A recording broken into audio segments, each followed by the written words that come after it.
What's going on, guys? So if you didn't watch my last video, which was Ferrari Leather Essence, you would not have known that I actually met up with Dave from the channel Fragrance Bros. I was actually recently in Atlanta, Georgia not too long ago for a venue called StyleCon, which was just recently in the last couple of days changed to Menfluential. So Menfluential, or StyleCon, is actually a venue catered mostly for men out there, but there are some women that do go there. And it's mostly, originally it was mostly about style and fashion, but in the last couple of years it's changed to more like business, networking, a little bit about fashion, style, grooming. It's pretty much just self-betterment in every aspect of your life, because there are motivational speakers on how to change yourself for the better. And I bought my ticket last year, and Dave was actually a presenter for a fragrance panel last year. And because I was actually going down this year, he was really kind in asking me and Steven, Red Lessons, to be a part of his fragrance panel. And I was extremely grateful, and I had to jump at the opportunity. And what an amazing experience it was to be a part of the panel, but just going down to such a venue.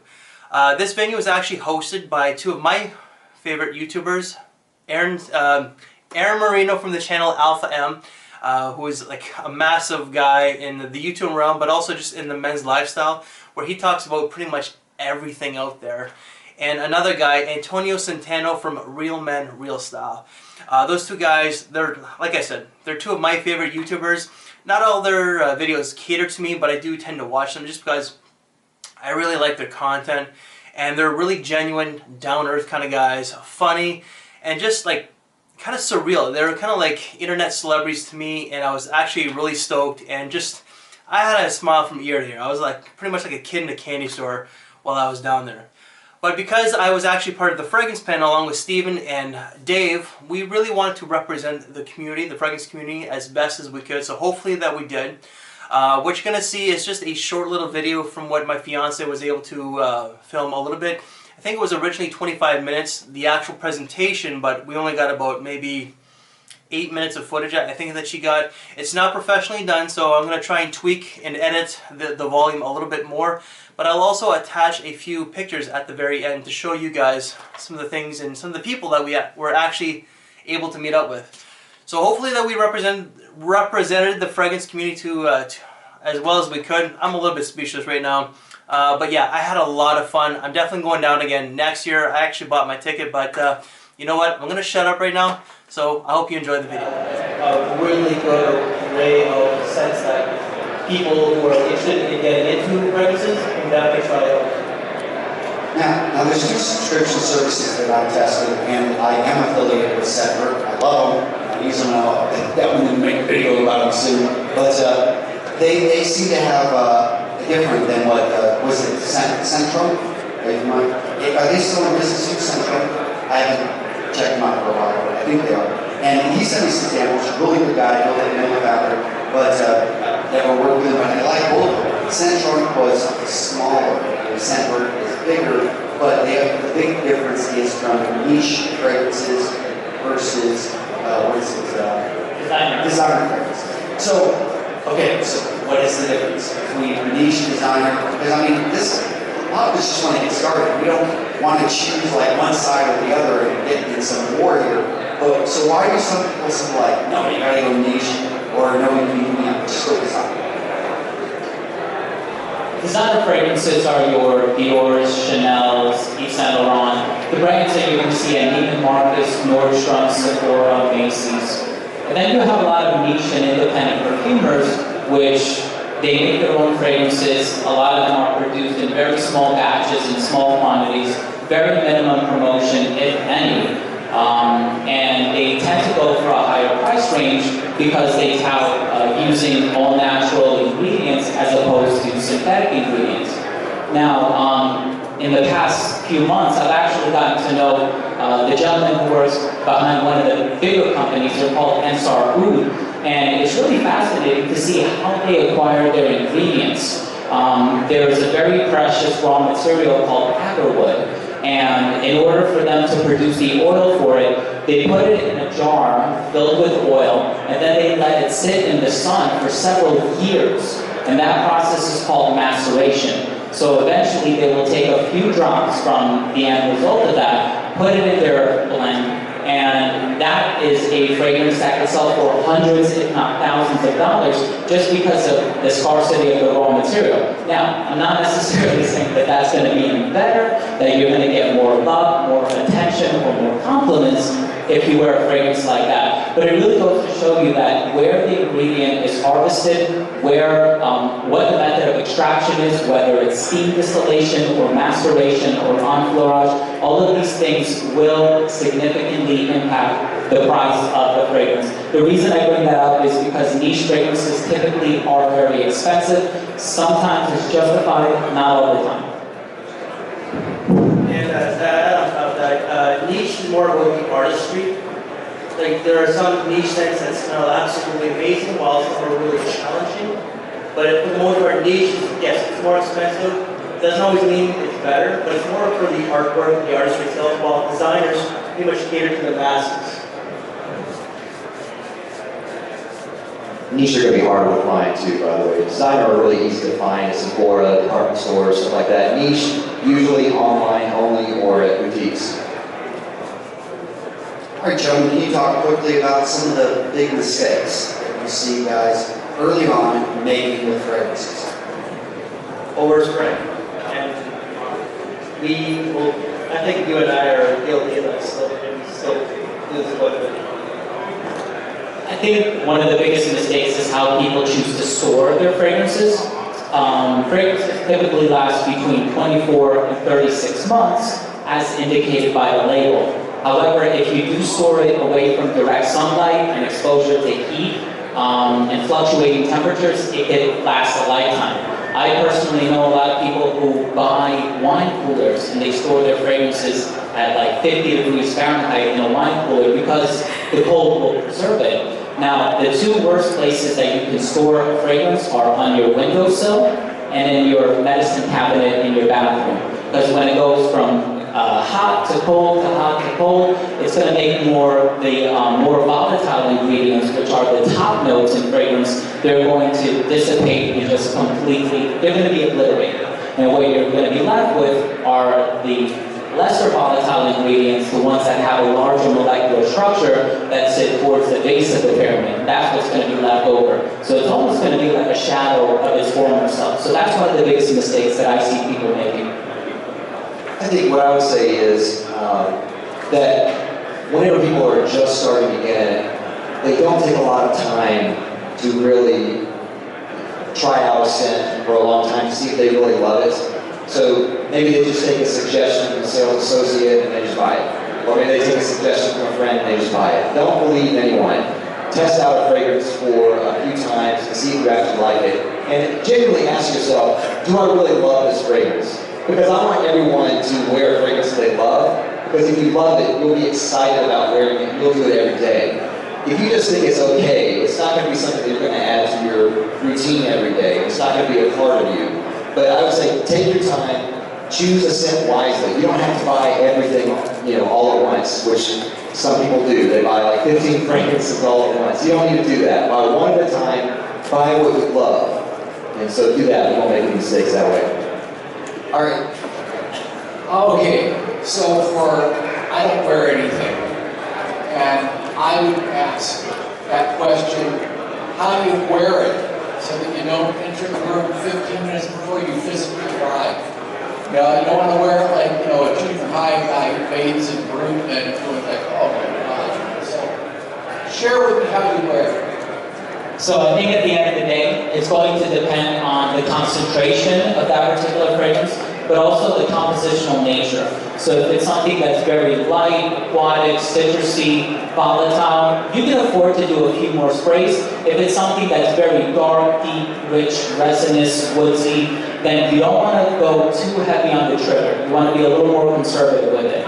Now they say you have to spray the pulse points, which is where the veins sit closest to your skin. So that would be on the sides of the neck, but also on your wrists. And I would also recommend doing one on the back of the head so that your scent will leave a trail, or what many people call a sillage.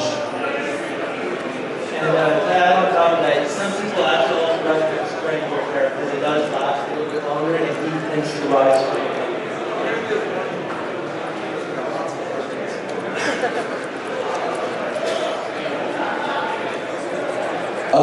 My question is kind of the opposite of what you just asked. I've experimented over the years with a few different scents. I can never get into glass. I've done pulse points, hair, back to the neck, red eye on it. It never seems to last more than halfway through the day on me. Do you think that's just because of my genetics, or is there a specific type of scent that I should be trying, or a type of product that I should try to last long?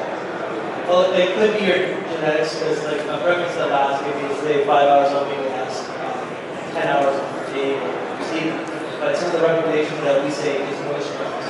So like just moisturize as soon as you get out of the shower, moisturize the body with unscented lotion, of course, and just right away.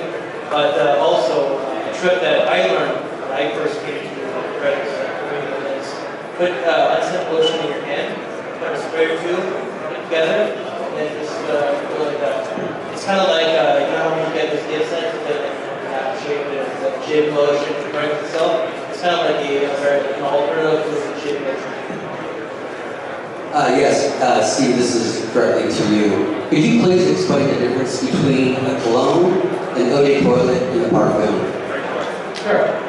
The name Cologne actually comes from Cologne, Germany. And the very first fragrance was 4711 by Moore and Hertz. It was composed in the late 1700s, and the perfumer got very homesick, so he wanted to make a fragrance that would remind him of Italy. So ever since then, that spawned off the cologne genre.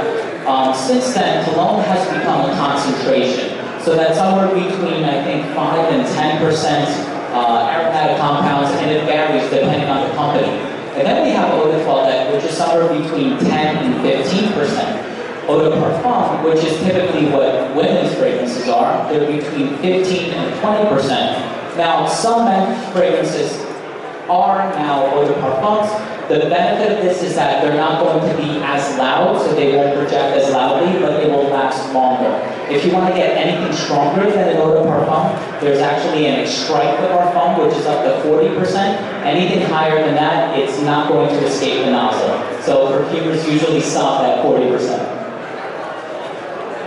Hey, I was just wondering, I know, like, for example, Aaron and Antonio, for guys just a certain style, they have recommendations for a starter wardrobe. Do you have any recommendations for somebody building up a starter, I guess, collection of cologne? Anything? Yeah, I would definitely say, at least get one. Start with one, but work up to 3 as a minimum. And for a good starting point, I would say Yves Saint Laurent, L'Homme, and La Nuit de L'Homme are very good, because L'Homme is a very fresh scent. It's good for work, it's good for springtime. La Nuit de L'Homme, it's good for date situations, it's good for formal situations. It can be used in the winter. So you have more of a variety there. You can use those in a lot of different situations and be really good. You can get those both for about $50 each on Amazon, so it's not expensive. I also think that Dior Sauvage or Dior Sauvage, Dior de Chanel, and like they kind of smell the same, but Dior Sauvage gets a little bit more love right now in the community. And not on the board, it's just like we consider that one of the best cheapies and goodies. So, like at the department store, that costs so $80 USD, but you can get it for as low as $20 online.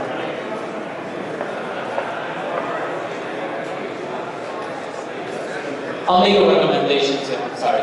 I would say any fragrance from the house of Dior is going to suit you really well. What I like about Dior is that there's so much variety. You have something like Dior Homme, which contains the note of iris, which is a type of flower. So a lot of people would associate it with a woman's fragrance, but it's actually very contemporarily done very well. So you have that, and then the other extreme would be Dior Fahrenheit, which has a sort of leathery smell to it. So definitely experiment with the house of Dior.